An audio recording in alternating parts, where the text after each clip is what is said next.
Sylvianita Juniarti, NIM 0500294, Prodi Ilmu Administrasi Negara. Assalamualaikum warahmatullahi wabarakatuh. Perkenalkan, saya Sylvianita Juniarti, NIM 0500294, mahasiswa program Studi Ilmu Administrasi Negara, Universitas Terbuka Daerah Pangkal Pinang.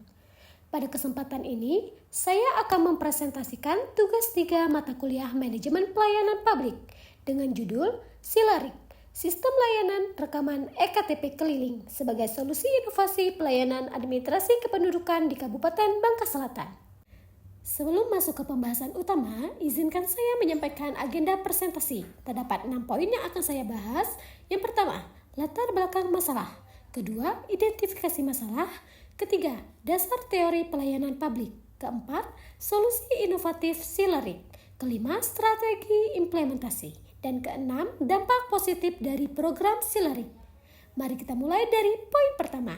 Sebelum Juni 2025, masyarakat Kecamatan Toboli dapat melakukan perekaman EKTP langsung di kantor kecamatan dengan mudah dan hemat biaya. Namun, pada Juni 2025, pemerintah Kabupaten Bangka Selatan menonaktifkan layanan EKTP di tingkat Kecamatan Toboli. Kebijakan ini didasarkan pada Instruksi Presiden Nomor 1 Tahun 2025 tentang efisiensi anggaran. Akibatnya, layanan perekaman EKTP hanya dapat dilakukan di kantor Dinas Dukcapil Pusat Kabupaten, sehingga masyarakat yang tinggal jauh harus menempuh jarak puluhan kilometer. Inilah yang menjadi akar permasalahan yang mendorong lahirnya inovasi Silarik. Dari kondisi tersebut, saya mengidentifikasi 4 aspek kualitas pelayanan yang belum optimal. Pertama, dari sisi responsivitas. Kebijakan diterapkan tanpa menyediakan alternatif layanan yang memadai, sehingga masyarakat yang jauh tidak dapat terlayani dengan cepat. Kedua, efektivitas. Antrian panjang di Dinas Dukcapil menunjukkan bahwa tujuan pelayanannya merata dan cepat belum tercapai. Ketiga, efisiensi. Masyarakat harus menanggung biaya transportasi tambahan yang cukup besar. Dan keempat, akuntabilitas. Informasi yang mengenai jadwal dan mekanisme layanan jemput bola tidak disampaikan secara transparan kepada masyarakat. Analisis ini saya landasi dengan beberapa teori dan regulasi. Berdasarkan Undang-Undang Nomor 25 Tahun 2009, pelayanan publik adalah hak setiap warga negara yang wajib dipenuhi oleh pemerintah, termasuk layanan EKTP.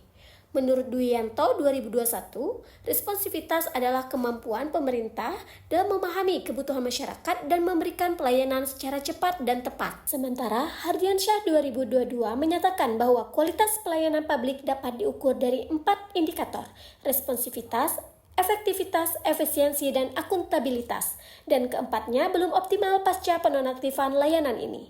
Selain itu, modal service quality dari para Suraman 1988 menegaskan bahwa dimensi responsiveness dan empati adalah yang paling terdampak dalam kasus ini. Berdasarkan analisis tersebut, saya mengusulkan inovasi bernama Silarik, Sistem Layanan Rekaman EKTP Keliling. Silarik adalah program berbasis jadwal rutin dan digital yang dirancang untuk mendekatkan layanan perekaman EKTP kepada masyarakat yang tinggal jauh dari pusat kabupaten. Program ini memiliki 4 fitur utama. Pertama, jadwal keliling rutin di setiap wilayah secara berkala. Kedua, pendaftaran online agar masyarakat bisa mendaftar dan mencetak nomor antrian dari rumah. Ketiga, sistem tracking transparan untuk memantau proses penerbitan EKTP secara real time.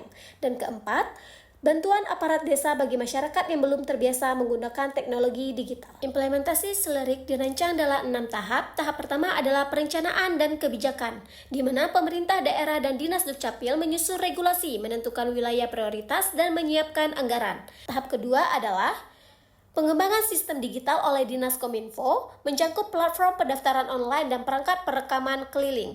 Tahap ketiga adalah sosialisasi program melalui media sosial, spanduk, website, dan pengumuman camat. Tahap keempat adalah persiapan masyarakat, di mana warga mendaftar layanan dan menyiapkan dokumen persyaratan. Tahap kelima adalah pelaksanaan layanan keliling oleh petugas Dinas Dukcapil secara bergilir ke daerah-daerah terpencil. Dan tahap keenam adalah monitoring dan evaluasi secara berkala untuk memastikan program berjalan efektif dan terus diperbaiki.